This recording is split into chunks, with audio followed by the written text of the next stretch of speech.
Right now, as you're watching this, there are hundreds of different bacterial species living inside your mouth, forming invisible layers along your gums and between your teeth. And here's the part no one warns you about: some of them are slowly breaking your gums down while you think you're doing everything right. You brush every day, maybe twice, you rinse, you try to keep things clean, yet your gums still bleed, still feel sensitive, still seem weaker than they used to be, and it doesn't make sense. That slight sting when you drink something cold, the metallic taste that appears out of nowhere, the faint trace of blood when you spit after brushing, these are not random issues, and they are not just part of getting older. They are early signals of a deeper imbalance happening below your gum line, in places your toothbrush cannot reach and your mirror cannot show you. And here's what makes it worse: this process is quiet. It doesn't hit you all at once. It builds slowly, layer by layer, day by day. While harmful bacteria organize themselves into protective structures that your daily routine simply cannot break through. So while you believe you're protecting your teeth, something else is happening underneath. Your gums are losing their strength, their attachment, their ability to defend themselves. And if you ignore it, if you keep relying on the same routine, expecting a different result, this doesn't just stay the same, it progresses. The question is not whether you are brushing enough. The real question is, are you actually addressing what's causing your gums to fail in the first place? Or are you just cleaning the surface while the real problem continues to grow underneath? For years, you've been told that the solution is simple: brush twice a day, floss more, use a stronger mouthwash, and if something still goes wrong, then you just need to do it better, longer, or more often. But what if the problem isn't that you're not doing enough, but that you've been focusing on the wrong target this entire time? Because the truth is, most traditional routines are designed to clean surfaces, not to rebalance the environment where gum disease actually begins. The most damaging bacteria in your mouth don't sit out in the open where your toothbrush can easily remove them. They hide deep below the gum line, in low oxygen pockets where standard hygiene methods have very limited reach. And when those bacteria begin to dominate, they don't just sit there. They build protective layers, communicate, and gradually weaken the tissue around your teeth. So while your routine may leave your mouth feeling fresh for a few hours, it may not be addressing the underlying imbalance that continues to develop silently. This is why so many people feel like they're doing everything right, yet still watching their gum health slowly decline over time. Think about the last time you hesitated before taking a sip of something cold, that brief pause where you already knew what was coming, the sharp sensitivity that shoots through your teeth and settles into a dull ache along your gums. Or the moment you rinse after brushing and notice a faint pink tint in the sink, telling yourself it's nothing, just brushing a little too hard, even though deep down you know it keeps happening. Maybe it's the way your gums feel when you press your tongue against them, slightly tender, not painful enough to alarm you, but not normal either. These aren't dramatic symptoms, and that's exactly why they're so easy to ignore. They don't interrupt your day, they don't force you to stop what you're doing, but they linger quietly in the background, building a pattern you don't fully recognize until it's progressed further than you expected. And then there's the subtle anxiety that creeps in before a dental visit. That small voice, wondering if something has gotten worse since the last time. If this is the appointment where you finally hear news you didn't want. These experiences are incredibly common, and they all point to the same underlying reality. Your gums are not randomly acting up. They are responding to something deeper that has been developing over time, often without you even realizing it. Now imagine a different outcome, one that doesn't involve discomfort, hesitation, or quiet concern every time you think about your teeth. Imagine taking a sip of cold water without that instant jolt of sensitivity, brushing your teeth and seeing nothing but clear foam in the sink, running your tongue along your gum line and feeling firmness instead of tenderness. Imagine waking up and not thinking about your gums at all, because nothing feels off, nothing feels irritated, nothing demands your attention. And when you sit in a dental chair, instead of bracing yourself, you hear something simple and reassuring.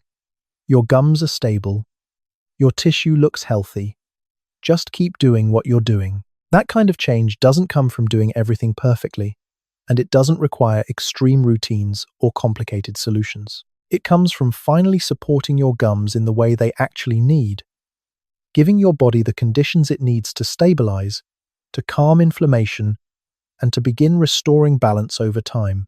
This is not about chasing perfection.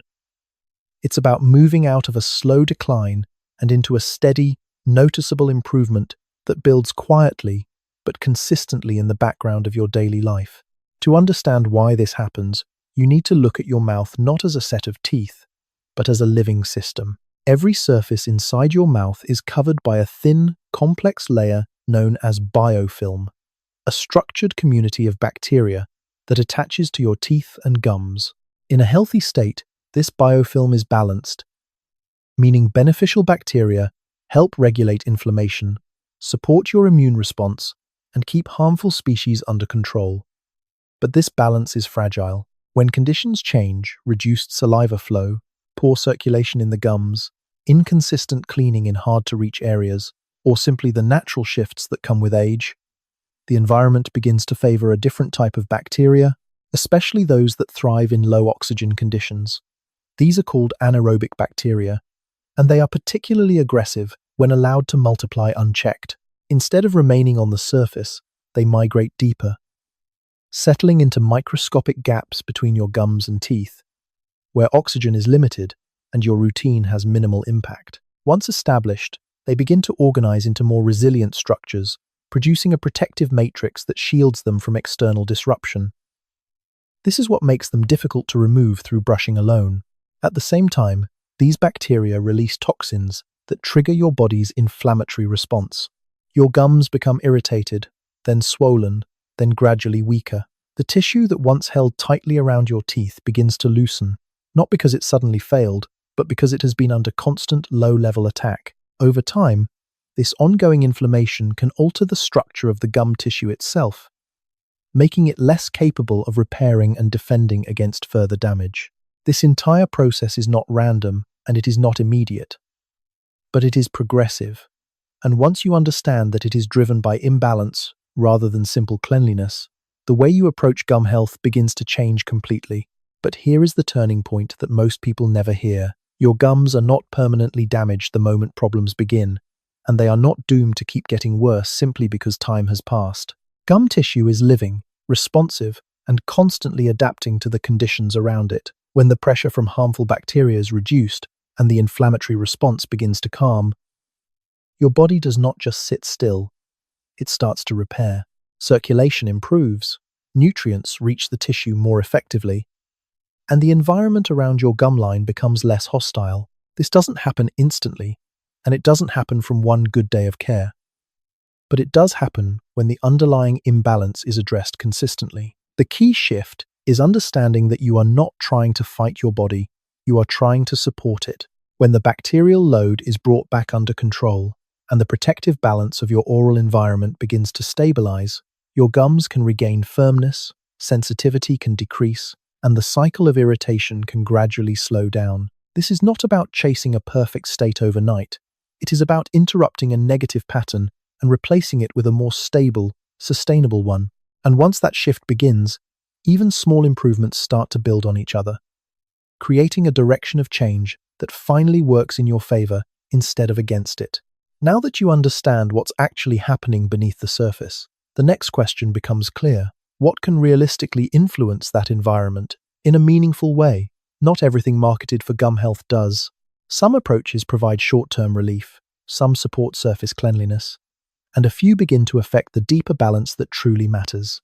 So, instead of guessing, it helps to look at them in a structured way, from least impactful to most effective, based on how they interact with that underlying system. Starting at the bottom, neem oil is often mentioned in traditional practices, and while it does have mild antibacterial and anti-inflammatory properties, its effect tends to stay at the surface when used in a basic rinse. It can support general oral hygiene, but it rarely reaches the deeper areas where anaerobic bacteria thrive, making it more of a baseline addition than a true solution, which is why it sits at number 6. Moving up, clove oil is widely known for its ability to reduce discomfort due to a compound called eugenol. And while that can make your gums feel better temporarily, it primarily addresses sensation rather than the deeper microbial imbalance. meaning the underlying issue can remain even when the pain fades, placing it at number 5. At number 4, tea tree oil begins to change the conversation, not just because of its antimicrobial properties, but because of how it can be applied. When used in a properly diluted form and delivered directly along the gum line or between teeth, it can interact more closely with the areas where biofilm accumulates, making it more targeted and more relevant to the actual problem, which is why method becomes just as important as the ingredient itself. Stepping further up, oregano oil introduces a stronger level of antimicrobial activity, particularly when it comes to disrupting harmful bacterial populations. And in controlled amounts, it may help shift the balance without completely stripping away beneficial bacteria, though it requires careful dilution and responsible use, earning it the number 3 position. At number 2, myrrh stands apart for a different reason, not just because of its antimicrobial qualities, but because of its historical use in supporting tissue response and healing. Rather than focusing only on reducing bacteria, it contributes to creating a more stable environment where gum tissue can recover over time, especially when used consistently as part of a routine. And what this progression shows you is something important. No single ingredient works in isolation. The closer you get to the top, the more each option begins to address multiple layers of the problem. Not just surface cleanliness, not just temporary relief, but the deeper balance between bacteria, inflammation, and tissue response that ultimately determines whether your gums continue to decline or begin to stabilize. And this brings us to the final piece. The option that stands at the top, not because it promises something unrealistic, but because it addresses multiple aspects of the problem at the same time.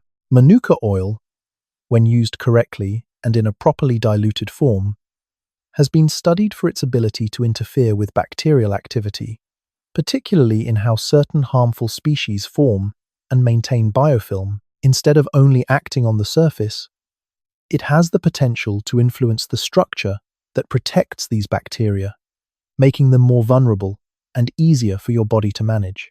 But what makes it more effective in practice is not just the oil itself, it's how it works within a system. When paired with a gentle carrier like fractionated coconut oil and applied with intention along the gum line, it creates an environment that is less supportive of harmful bacteria and more stable overall.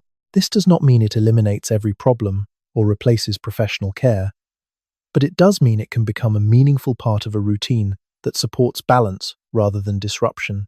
Unlike harsher approaches that attempt to wipe everything out at once, this method works more gradually, focusing on shifting conditions instead of forcing immediate results. And that distinction matters, because long-term gum health is not built on intensity, it is built on consistency and environment.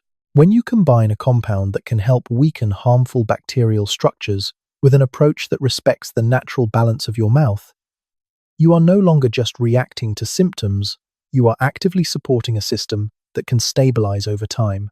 Now, this is where everything comes together, because understanding the problem means nothing if it doesn't translate into what you actually do every day. Keep it simple and keep it consistent. At the end of your day, after brushing, apply a properly diluted blend gently along your gum line. Not aggressively, not excessively, just enough to create contact where it matters. If you choose to add a second step during the day, focus on targeted application rather than random rinsing, because precision matters far more than volume. And just as important as what you do is what you avoid. Do not apply essential oils undiluted, because that is not healing, it is irritation. Do not expect immediate transformation, because biological systems do not repair overnight. They respond over time. And do not replace professional dental care with home routines, because these methods are meant to support, not substitute. You are not trying to sterilize your mouth. You are trying to restore balance, and that requires restraint as much as action. So here is the commitment, and it is simple. Give it 30 days. Pay attention to the small signals most people ignore. Less sensitivity when you drink something cold, less bleeding when you brush, a gradual return of firmness along your gum line. These changes may seem subtle at first, but they are meaningful, because they reflect a shift in direction. Your gums are not weak, they are responsive, and when the conditions around them improve, they begin to adapt. For years, you may have followed routines that never reached the root of the issue, but your body has not stopped trying to maintain balance. It is waiting for the right conditions, the right consistency, the right support. So start tonight. Not perfectly, not aggressively, but intentionally. And give your body the chance to move from slow decline to steady recovery, one day at a time. What you've seen today is not a complicated theory, but a clear shift in understanding gum problems are not just about how well you clean your teeth, they are about the balance of the environment beneath your gum line, where harmful bacteria, inflammation, and tissue response all interact over time. When you stop focusing only on the surface and begin supporting that deeper balance consistently, real change becomes possible. Not instantly, but steadily and meaningfully. If this opened your eyes even a little, take a moment to apply it. Start small, stay consistent, and pay attention to how your body responds. And if you found this helpful, save this video and subscribe to the channel, because this is exactly where you'll find more practical, science-backed insights to help you take control of your health step by step. Your body is not working against you. It is waiting for the right conditions to heal. And when you give it that chance, improvement is not just possible, it becomes inevitable over time.